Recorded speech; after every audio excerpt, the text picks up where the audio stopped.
Naam, nite Madema au Dr. Maganga ndugu zangu. Leo nahitaji nikupe faida kubwa iliyoko katika pete hii. Ni pete yenye kito cha blue bahari. Kama unahitaji kubadilisha maisha yako, tafuta pete yenye kito cha blue bahari. Kwa uwezo wa Mwenyezi Mungu unakwenda kubadilisha maisha yako. Kwa sababu pete hii imetawaliwa na majini wakubwa wa baharini pamoja na wa nchi kavu. Pete hii ili iwe na nguvu, ni lazima uchinje mbuzi. Unapopata pete hii, unafanyiwa visomo, unafanyiwa dua, unatambikiwa kwa kutumia mbuzi. Unakwenda kubadilisha maisha yako. Ni pete ya mali, ni pete ya utajiri, ni pete yenye mvuto na bahati kubwa. Ni pete ya bahati hii, ni pete ya mvuto, ni pete ambayo inakwenda kubadilisha katika maisha yako kabisa. Umekuwa ni mtu wa kusuasua sana katika maisha yako, biashara zako zinakuwa haziendi vizuri, mambo yako yameharibika, lakini pia unahitaji mambo yako yaendelee kuwa mazuri zaidi. Itafute pete yenye kito cha blue bahari. Tafuta mbuzi, nunua mbuzi, ufanyiwe kisomo kikubwa, wakaribishwe viumbe wakubwa majini, kwa sababu hao tumepewa mamlaka ya kuwatawala. Na wao ndio wamekaa katika miamba mikubwa ya pesa, ndio maana imetawaliwa na majini wa baharini pamoja na wa nchi kavu. Pete hii sio uongo, ni kweli.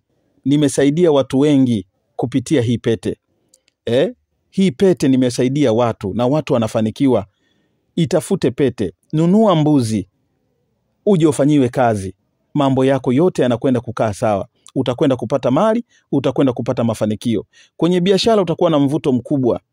Kwenye mafanikio yako unakwenda kuwa na mvuto mkubwa na mambo yako yanakwenda kuwa mazuri. Lakini pia itakusaidia kukukinga dhidi ya hasadi. Husta zote, hakuna mtu yeyote akuweza kukuchezea pindi unapokuwa na hii pete. Ni pete ambayo inakuwa imeunganishwa na kila kitu. Unakuwa na mvuto, lakini pia inakukinga. Kinga maana yake ni kukulinda dhidi ya wachawi, dhidi ya wabaya. Ni pete ya mafanikio, ni pete ya utajiri. Itafute, utafanikiwa.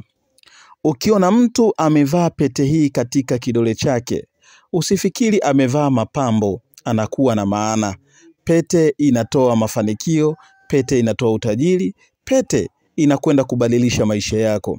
Utakwenda kuwa na mvuto mkubwa kwenye biashara yako, utakwenda kuwa na mvuto mkubwa katika shughuli zako zote unazozifanya. Lakini hata kwa wale wachimbaji wa madini, kwa wale wachimbaji wa madini, pete hii inawafaa sana, kwa sababu ardhini pamejaa kila aina ya majini.